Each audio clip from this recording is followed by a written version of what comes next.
Tony from CassetteComeback.com, and today we're going to have a bit of a shootout. We're going to take some cassettes that are about 40 years old, unwrap them, and see which have held up the best after all these years.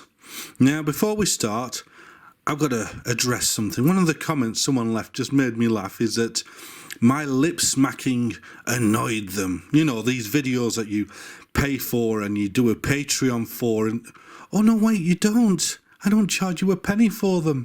And these videos, they don't even pay with the ad campaigns on them for the cassettes I unwrap. So stop being so damn privileged. And here, just for you, sir, here's some lip smacking. I hope you're suitably annoyed. Anyhow, back to the video. So what have we got to look at then? Well, in the TDK corner we have the 1979 to about 81-ish, I think, D, utter classic. And then in the Sony corner, we've got the CHF. And in the Maxell corner, we've got the LN.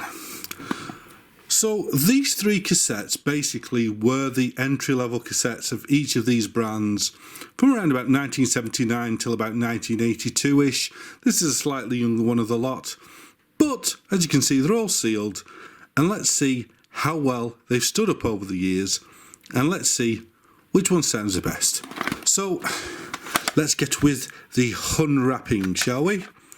I'm doing this very precise. Oh, look at, you see, look at that. That's Maxell class, that is. Very, very precise, nice and easy to open. We like that. I mean, you'd always get stuck at this point because, you know, they've been welded in there after 40 years, but I like the way that comes off nice and easy. Now, if you remember, I was looking at the Maxell, which had a similar wrapper, which was a copy, but let's have a look at this LN. So, for a cassette from 1982, this has a clear shell with a paper label on it. Got the usual Maxell leaders. Yeah, it looks decent enough. However, you know, it's sort of strange clear shells at this time, because when you think of most brands which have clear shells at this time, you think of crap like this Seiko Type 0. I mean, seriously, I can't even, you know, it's so hard to wind. Look at that lovely tape in there, really sandpapery. But yeah, so low-end tapes normally came in a clear shell like that. So the entry-level Maxell is in a clear shell too, but I'm sure this is a lot better than that Seiko, which, before you even ask, is terrible and has nothing to do with the watch company. So the case itself, no, the signature Maxell pegs for holding it. You know, if you want to know if it's a genuine Maxell case, look at them pegs. We'll put that bad boy back in there, and I'll show you the back just for completeness. Yep, new crystal gamma ferric oxide magnetic particles. Here we go, better than the old LN. Made in Korea. Made in Korea, could these have come from an early SKC or Saihan, or even, I think General Magnetic? No, General Magnetics was Singapore, so who knows? But like I said, these are made in Korea, not in Japan. So I can't even see down the sides of the hubs if they've got any markings on them. No. Okay, so that's a Maxell LN. Let's look at the TDKD, which is already a bit torn. I know these ones are very nostalgic to some of us, because a lot of us used these back in the day, because these were, oops, I've torn the back without showing it. Ah ha ha, the writing's all on the back. Let's backtrack just a second there. There we go. TDKD cassette, excellent sound and performance with any cassette recorder. Okay, again, they're going on about increased 3.5 dB mol. Nice. But they're saying very, very flat characteristics. So, yep, 1979, this one. So, let's open this one up and have a look at this one.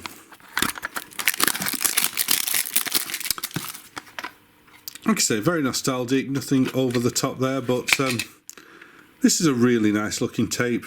Very nice, classic looking tape, and I like that at the top. Look, they've even stamped the old TDK diamond on the top there, but not a lot to say about these. I think it's in there before. The J card's very nice quality. I like the little. I don't know if you can see it in the light, but the little squares of the pattern. No, you can't really see. There we go. They reflect differently. It's just, yeah. I mean, when you think about it, the days that these came out, you know, cassettes, they were the Type 0, but the branded cassettes did have a premium to them, so they were not as cheap as later on in the life. They did go a bit further to make things really nice. And then this one, the Sony CHF.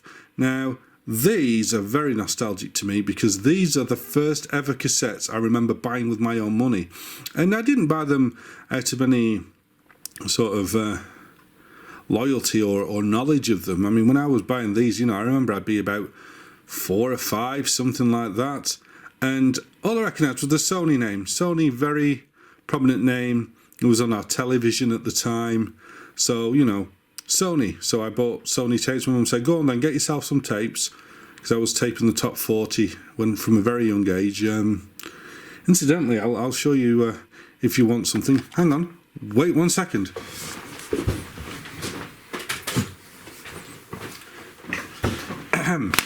Bit impromptu, but here we go. Hang on.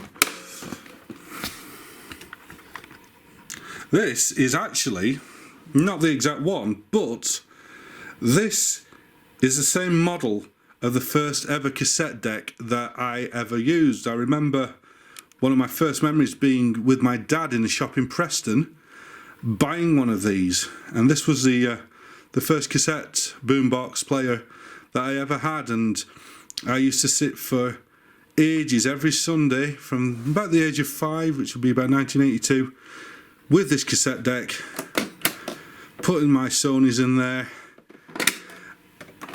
I like the double record button there, and just recording the top 40 on these and listening back. This was my first proper cassette deck. I bought this on eBay. I gave it a good clean, gave it a re-lube, give it some new belts, and it sounds terrible. It's mono. It's got a, you know, it doesn't sound like it's broken. It's just not brilliant. An early 80s Panasonic mono boombox, but it all works. And it doesn't matter because whenever I look at this or whenever I use this, I'm 5 years old again. And that's part of the appeal of this hobby. It's not how it sounds or looking for the ultimate in high fidelity. It's about a lot of it, the nostalgia and how it makes you feel. And this is wonderful. I love this. I love using this. And it's got a shortwave radio on it, which is strange. But here, if you look at the top here, you can see it's actually got a setting for ferrochrome. So we've got chrome and ferrochrome and normal. No level, but yeah, great nostalgia. Bit impromptu. Right, let's get rid of that. Anyway, back to the old cassettes. Where were we? Ah, yes. We was about to open up. Whoops. Stay there. There we go. We're about to open up the Sony CHF. So this is a German one. So European. This is very, very localized because it's all in German on the back. So let's open this one up. You see that didn't start well. Let's have a look. There we go. Ooh, the way that tears almost reminds me of the way that Agfa wrappers tear, but these obviously aren't Agfa.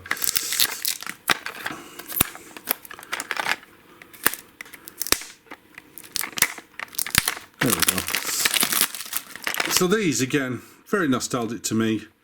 First cassettes I ever remember buying with my own money, and yeah, there we go again, in a clear shell, smoky shell. I like the fact it's got Sony written there. Ooh, fluorescent green leaders. So, yeah, love the cassettes. So, as you can see, these have all been opened up now. They're all about 40 years old. Apart from that one, that's from like 82, so meh. But let's have a listen. Let's have a see how well they've held up over the years. And let's see if cassettes like this are just nostalgia or if there is actually some good tape in them that's worth using. Let's go find out. Right, I'm going to use my Revox B215 for this. Why? Because it's so witty. It really is. It's such a lovely deck. A lot of people have asked me, oh, what do you prefer, the Dragon or the Revox? Revox or the Dragon? I don't need to prefer either because I'm lucky enough to say I have both. So, preference, meh. but I do like them both, and maybe I'll do a video a bit more in depth about them. But all I'll say is the Revox is a stunning recorder, stunning playback machine. There are a few little foibles about it that I'm not too keen on. It's like this red light. At the time, I guess it would have been clever because it basically stops the tape after the leader. But sometimes you want to rewind the tape all the way to the start and you can't, so you have to take it out and then you have to like put your bic in and then manually wind it to the start, because this won't rewind it all the way to the start. It just stops at the end of the leader.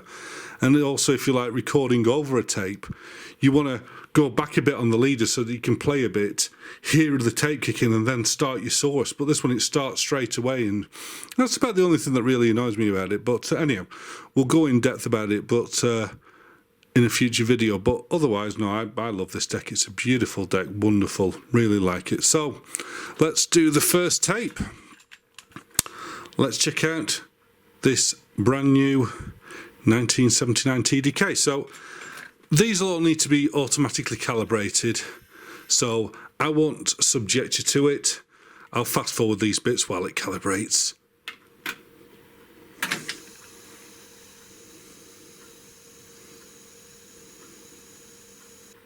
Champion, okay, that one's calibrated up, so I'm going to give these tapes a sporting chance. They're 40-year-old entry-level type ones, so I'm going to put Dolby B on them, give them a fair crack of the whip. I don't try and use NR unless I really have to, but in this case I'm going to, because, you know, they're old age pensioners as far as cassettes go, these, and I want them to sound as good as they can. So this time I'm going to use a tune called Classique, which is from the YouTube royalty-free library. So I'll let you have a little listen to that.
Sounded pretty good to me. I couldn't really notice any dropouts. Yeah, the Dolby was on. Yeah, I mean, what do you want for a 40-year-old cassette that maybe cost around £1 in them days? Yeah, I know inflation and stuff, but still works, still sounds good. So, next up in the block, let's try the Sony CHF. And again, I'll fast forward this while it gets auto-biased.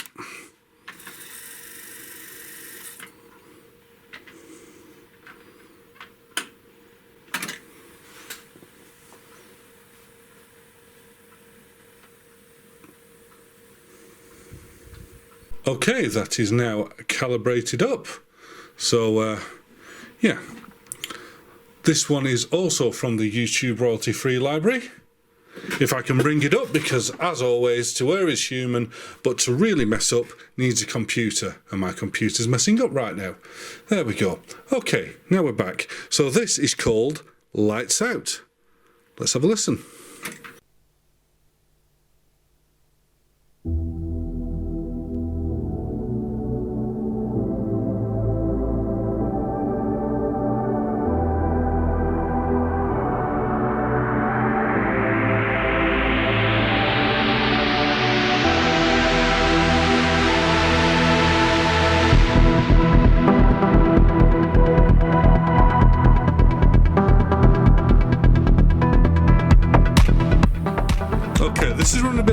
let's turn the level down on this. That's better.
Again, another very credible performance. Yeah, you know, if I unwrapped a modern Maxell UR, which is 40 years younger, and it sounded like that, I'd be happy enough. And speaking of Maxells, like URs, let's listen to its forefather, the LN. Again, I'll speed this up while it auto-calibrates.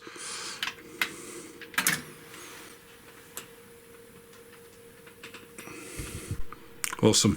Right, this is another one from the YouTube audiophile library, and this is called Active Form.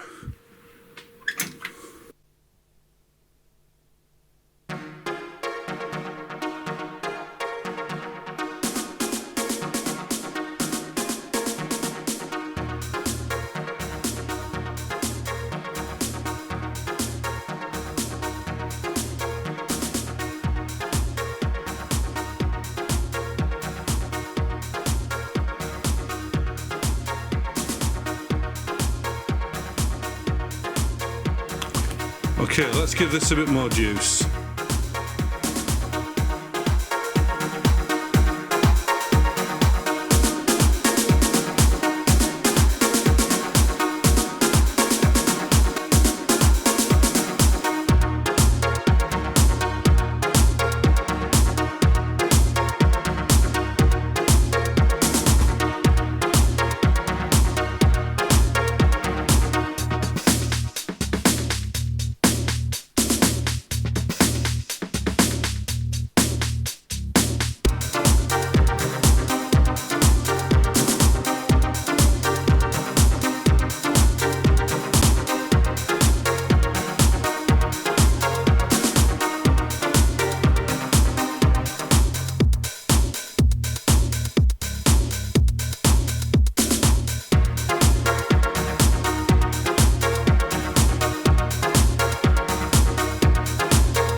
Nice.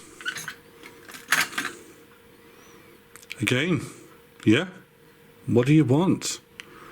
Also, I must point out, that's one of the other things I love about this deck, the real-time counter.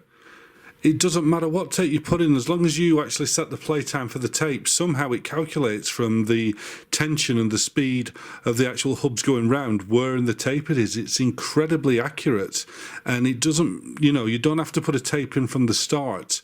You can actually put a tape in that's halfway round, and it'll calculate it from the speed of the hubs. That's something I've never seen in another tape deck. So yeah, another plus for the Revox. Yeah, but what about them tapes? Some good OAPs there. The truth.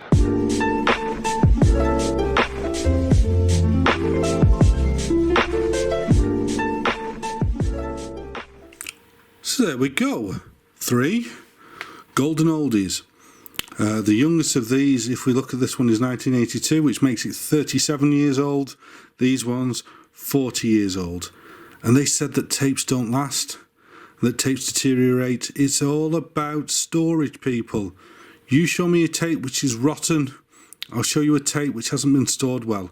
If you store cassettes like something you care about, they'll last. You know, it's not just unique to cassettes. You take anything and throw it in a cold or really warm garage that's got damp or humidity in it, it'll destroy it. Cassettes, electronics, clothes, anything will be destroyed if you don't store them in good conditions. Well, here we go. 40 years old, stored properly, and they all sounded great. So, well, we'll look here. Let's just have a look at the different formulations. If we look at the TDK, you can see this is quite dull, quite brown tape. This, you know, isn't shiny. This, you know, if I saw this tape and didn't know different in a shell I didn't recognise it, ooh, that looks a bit tight waddy, that tape. I mean, it doesn't behave like a tight one, but it does compare and contrast quite differently to this Maxell, because if we look at the Maxell LN, see, that's very dark brown and very shiny tape.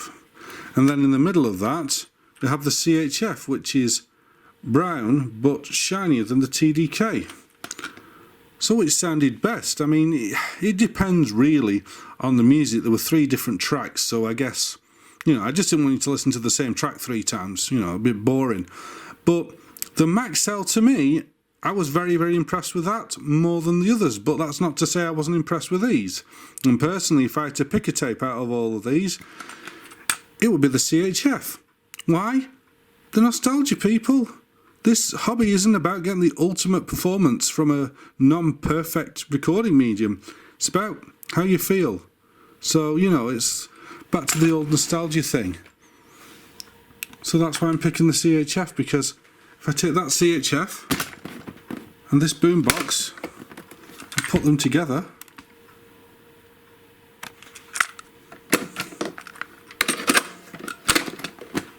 that's me. That's my sights from 1982, seeing that CHF going round, recording me the top 40.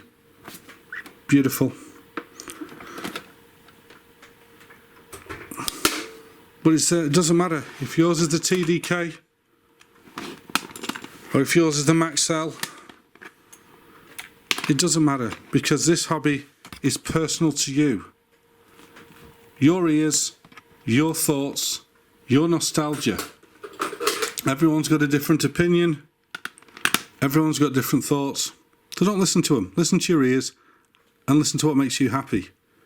And buy the tapes that you want. And incidentally, I do have all of these in stock, especially these D90s, because that one was an odd one I unwrapped today because they had a torn wrapper. They're very fragile, but the one I've got in stock right now are mint. They've got beautiful wrappers, and as you can see and hear, they record like they were new.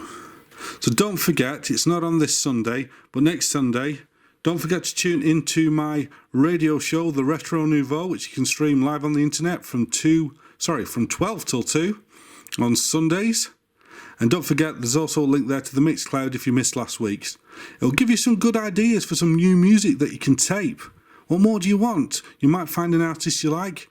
Go and check them out. Way, I've got a reason to break open a nice retro C90 and get a couple of albums on it. So until next time, please like and subscribe. Happy taping. Bye bye. Stay tuned for a breaking cassette news update.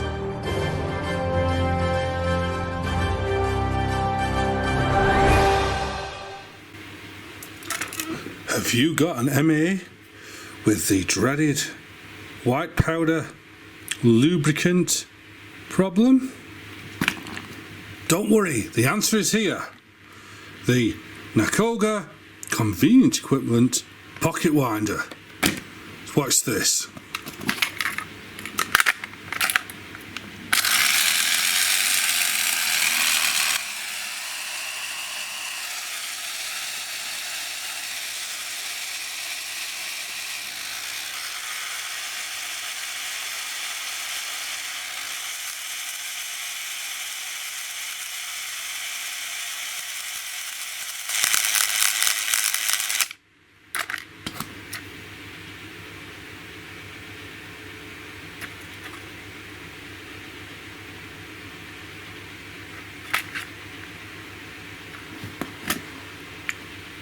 champion.